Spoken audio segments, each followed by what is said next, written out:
ఇప్పుడు ఈ OMR sheet ఉంది కదా, ఈ ఓఎంఆర్ షీట్ని మీరు ఏం చేయాలంటే ఈ మధ్యల నుంచి పట్టుకోకూడదు. మీ అటెండెంట్ ఏం చేస్తారండి, స్టాప్లర్ పట్టుకొని తిరుగుతూ అంటాడు. ఎందుకంటే ఈ ఓఎంఆర్ షీట్కి ఈ ఆన్సర్ బుక్లెట్ని పిన్ చేయాలి కదా, పిన్ చేసేటప్పుడు తిరుగుతూ ఉంటాడు. ఇక్కడ పిన్ చేయడానికి ప్లేసులు కూడా ఉంటాయి. ఇక్కడ స్టాప్లకి ఇయరండి. మీరేం చేయాలి, మీ మీ అటెండర్కి చూపెట్టేటప్పుడు ఏం చేయాలంటే దీన్ని పర్ఫెక్ట్గా ఇక్కడ మ్యాచ్ చేయాలి. ఇక్కడ ఇది మధ్యలో నుంచి కొట్టారు కదా, ఇది పైకి లిఫ్ట్ చేసి ఇక్కడ పట్టుకొని ఆయనకి పర్ఫెక్ట్గా ఇట్లా పెట్టాడు అనుకోండి, 2 పిన్నులు కొట్టి పోతాం. ఓకే, పిన్నులు కొట్టిపోయిన తర్వాత మళ్ళీ పార్ట్ బి ఇస్తారు కదా, పార్ట్ బి. ఈ పార్ట్ బిని కట్టడం కోసం మళ్ళీ ఒకటి ఇవ్వరు. ఒక్కొక్కసారి ఇస్తే మాత్రం ఏం చేయాలంటే ఇది లిఫ్ట్ చేయాలి. ఓఎంఆర్కి రంధ్రాలు పొడవద్దు. ఓఎంఆర్ని లిఫ్ట్ చేసి దీన్ని పర్ఫెక్ట్గా హోల్డ్ చేసి అక్కడ మ్యాచ్ చేసి పర్ఫెక్ట్గా టై చేయండి.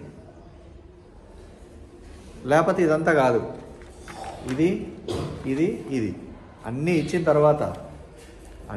తర్వాత ఇక్కడ పిన్ చేయడం జరగదు. ఎందుకంటే పర్టికులర్గా టైం ఉంటుంది, పార్ట్ బికి పర్టికులర్ టైం ఉంటుంది. ఓకే, ఎందుకంటే పార్ట్ ఏకి 2 hours 45 minutes కదా.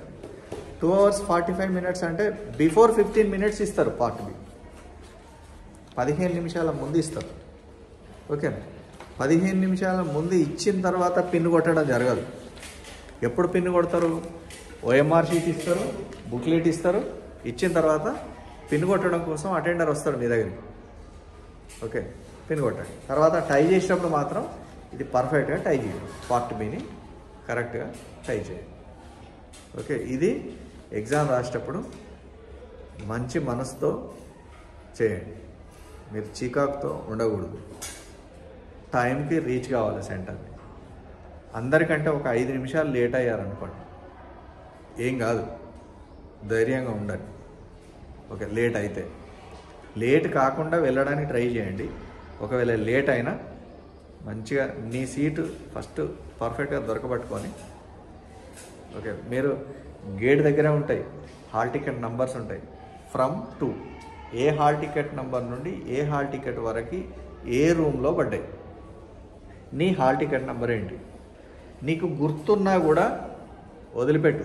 నీ హాల్ టికెట్ నెంబర్ ఓపెన్ చేసి నీ నంబర్ ఏ రూమ్లో ఉంది స్పష్టంగా గుర్తుపెట్టుకో. మీరు లోపలికి వెళ్ళేటప్పుడు మధ్యలో టీచర్లు ఉంటారు. సార్ రూమ్ నెంబర్ 3 ఎక్కడ, నీ hall ticket number room number 3లో ఉందనుకోండి, రూమ్ నెంబర్ 3 ఎక్కడ అని స్పష్టంగా ముందే అడగండి.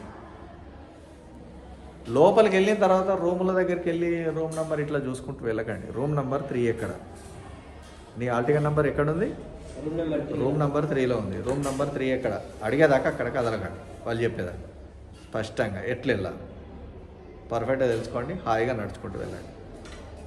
ఓకే, ఆల్రెడీ 5 minutes లేట్ అయిందని మీరు ఇంకా లోపల తిరుగుతూ లేట్ చేయకండి, అందరినీ కన్ఫ్యూజ్ చేయకండి. ఓకేనా, అక్కడ మీకు దారి చూపెట్టడం కోసం టీచర్లు ఉంటారు. ఓకే, బయట 2-3 టీచర్లు ఉంటారు, మిమ్మల్ని చెక్ చేయడానికి టీచర్లు ఉంటారు. ఇదంతా అయిపోయిన తర్వాత మీకు దారి చెప్తారు. ఓకే, కరెక్ట్గా ఆ రూమ్లోకి వెళ్ళిన తర్వాత మళ్ళీ ఆగమాగం కాకండి. ఇన్విజిలేటర్ ఉంటాడు కదా, ఇన్విజిలేటర్ని సార్ ఇట్స్ మై నంబర్ ఎక్కడ మీకు తెలుస్తుంది. ఎందుకంటే 5 minutes లేట్ వెళ్ళారు కదా, అందరూ కూర్చుంటారు, ఒక దగ్గర ఖాళీ ఉంటుంది. ఓకే, ప్రతి రోకి 6 members ఉంటారు. ప్రతి రోకి 6 members ఉంటారు. 4 rows ఉంటాయి. 24 వేయాలి. ఒక్కొక్కసారి 30 members కూడా వేస్తారు. ఓకే, 24 members వేసినప్పుడు ఏమవుతుంది, 4 rows 4 6 are 24. 4 6 are 24. నువ్వు 5 minutes లేట్ అయినావంటే ఎక్కడో ఒక దగ్గర సీట్ ఖాళీ ఉంటుంది కదా, ఫస్ట్ దాని దగ్గరికి వెళ్ళి చూసుకో, అది నీదే అయి ఉంటుంది. అందరూ టైంకి వచ్చారండి, 5 minutes ఇంకొక లేట్ వెళ్ళినావు, నీ సీటే కదా ఖాళీ ఉండేది.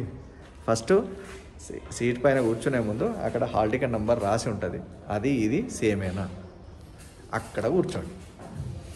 ఓకే, కూర్చొని మీ దగ్గర క్వశ్చన్ పేపర్ పెడతాడు, బుక్లెట్ పెడతాడు, ఈ ఓఎంఆర్ షీట్ పెడతాడు. వాటిని చూడగానే ఆగమాగం కాకండి. లేట్ పోయినావు కదా 5 minutes, కూర్చో హాయిగా 2-3 నిమిషాలు హాయిగా బ్రీతింగ్ తీసుకో. కూల్గా అయిన తర్వాతనే ఇవన్నీ నీయేనా. ఫస్ట్ ఓఎంఆర్ షీట్ చూసుకో, నీ డీటెయిల్సే ఉన్నాయి. ఓకే, నీకో బుక్లెట్ ఇచ్చిండు, నీకో క్వశ్చన్ పేపర్ వచ్చినాయి 3 వచ్చినాయి కదా, ముందు పెట్టుకొని just take rest 1 or 2 minutes. Okay, deep breath తీసుకోండి, స్ట్రైట్గా కూర్చోండి, డీప్ బ్రీత్ తీసుకోండి. ఓకే, చెమటనంతా తుడుచుకోండి, మంచిగా కూల్ అయిన తర్వాత ఓకే, ఇంతలో అటెండర్ వస్తూనే ఉంటాడు పట్టుకొని పిన్నులు కొట్టడానికి. ఫస్ట్ అయితే పిన్ కొట్టు.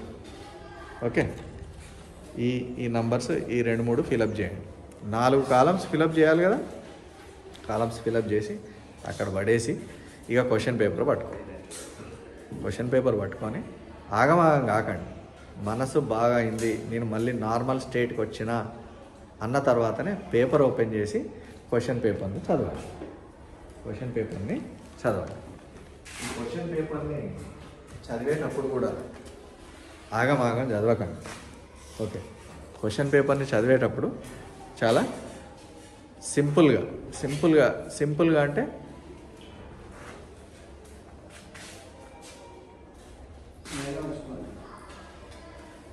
క్వశ్చన్ పేపర్ని చదివేటప్పుడు కూడా చిన్న మీకు ఏ టాపిక్స్ వస్తాయి, ఏ కాన్సెప్ట్స్ ఇంపార్టెంట్, ఏ కాన్సెప్ట్ ఇంపార్టెంట్ కాదు, ఓకే, ఏది నాకు హార్డ్, ఓకే అని మీకు తెలుసు కదా. ఎవరికైనా ఒక హార్డ్ కాన్సెప్ట్ ఉంటుంది, అది చాలా ఇంపార్టెంట్ అవుతుంది. ఫస్ట్ ఏం చేయాలంటే అది ఏ సెక్షన్లో వస్తుందో కూడా తెలుసు. అటువంటి క్వశ్చన్ ఏ సెక్షన్లో వస్తుందో కూడా తెలుసు. అది ఒక్కటి రాసినాం అనుకో మొత్తం రిలీఫ్ అయిపోతా. అమ్మ నాకు చాలా కష్టమైన క్వశ్చన్కి ఆన్సర్ చేసిండ్రా, అబ్బా ఇది కష్టం కావచ్చు అని మీరు అనుకొని పోతారు కదా సెంటర్కి. ఎగ్జాంపుల్, ఒక ఇర్రేషనల్ నెంబర్ ఇచ్చేసి ఇది ఇర్రేషనల్ నెంబర్ అని ప్రూవ్ చేయమని అడుగుతాడు. ఆ క్వశ్చన్ కంపల్సరీ వస్తుంది.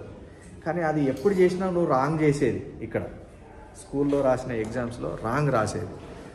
అది పర్టికులర్గా ఇట్లనే రాయాలి, దీని తర్వాత ఇది చేయాలి, దీని తర్వాత ఇది చేయాలని మీరు గుర్తుపెట్టుకొని పోయారు. ఇమ్మీడియట్గా మీకు ఏమనిపిస్తుంది, ఫస్ట్ రాని చాలా ఇంపార్టెంట్ క్వశ్చన్ని, చాలా ఎక్కువ మార్కుల క్వశ్చన్ని కంప్లీట్ చేసుకోవాలి. అమ్మ అయిపోయింది అని అనిపించుకోవాలి. అనే టాపిక్ అనే క్వశ్చన్ ఒకటి ఉంటుంది చిన్న మీకు, అది ఏ సెక్షన్లో వస్తుందో తెలుస్తుంది. వెళ్ళి డైరెక్ట్ ఆ సెక్షన్ను ఓపెన్ చేయండి. ఇర్రేషనల్ నంబర్ అని ప్రూవ్ చేయమని ఆ క్వశ్చన్ ఉందా లేదా. ఒకవేళ అది వచ్చిందంటే నేను రాంగ్ చేసేవాడిని. ఎందుకంటే పోగానే కొంచెం మనకు గుర్తుంటుంది కదా, చదువుకొని పోయినాం కదా. కాబట్టి వెళ్ళగానే అది చేయడానికి ట్రై చేయండి. చాలా హార్డ్ క్వశ్చన్, చాలా ఎక్కువ మార్కులు ఉన్న క్వశ్చన్, నువ్వు మర్చిపోయే క్వశ్చన్ ఒకటి ఉంటుంది కదా, దాన్ని చేయడానికి ట్రై చేయండి. డైరెక్ట్ ఇట్లా క్వశ్చన్ పేపర్ ఓపెన్ చేయండి. ఇక్కడ చూడండి, prove that 2√5 + √7 is an irrational అని వచ్చింది. ఓకే, అమ్మ వచ్చేసింది, నేను అనుకున్న క్వశ్చన్ వచ్చేసింది. నేను తప్పు చేస్తానేమో అనుకున్న క్వశ్చన్ వచ్చేసింది, కానీ నాకు ఇప్పుడు కొంచెం గుర్తుంది. ఆ గుర్తున్నది వెంటనే రాసేయండి. ఇక నువ్వు అంతకంటే బాగా చేయలేవు దాన్ని, ఎందుకంటే వెళ్ళగానే నువ్వు చేస్తున్నావు కదా, అయిపోయింది నీ క్వశ్చన్. నువ్వు రాంగ్ చేస్తాను అనుకున్న క్వశ్చన్కి ఎంతో కొంత రాసావు.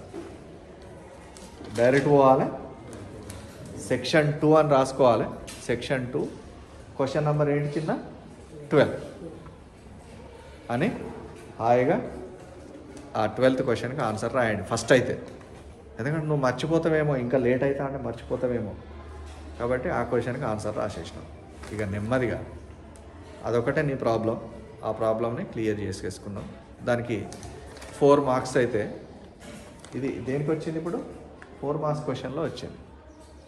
ఓకే, నువ్వు రాయగలిగినంత రాసినావు, నువ్వు బాగా గుర్తుపెట్టుకొని పోయినావు, బాగా టెన్షన్ పడ్డావు, ఇది వస్తే నేను ఎట్లా చేయాలని బాధపడ్డావు, అక్కడికి వెళ్ళినావు, ప్రజెంట్ చేసేసినావు ఆన్సర్ షీట్లో.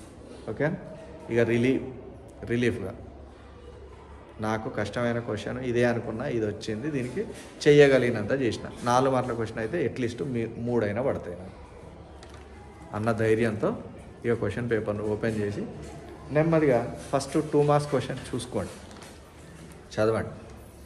ఏది రాకపోయినా బాధపడకండి, ఏం కాదు. 2 మార్కులు కదా, ఏం కాదు. క్వశ్చన్ పేపర్ అంతా అట్లనే ఉండదు కదా.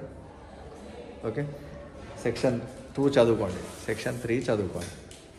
నెమ్మదిగా నింపాదిగా మీకు బాగా చేయగలిగే క్వశ్చన్ ఒకటి ఉంటుంది కదా, పర్ఫెక్ట్గా వచ్చిన క్వశ్చన్తో స్టార్ట్ చేయండి. రాస్తూ ఉండండి.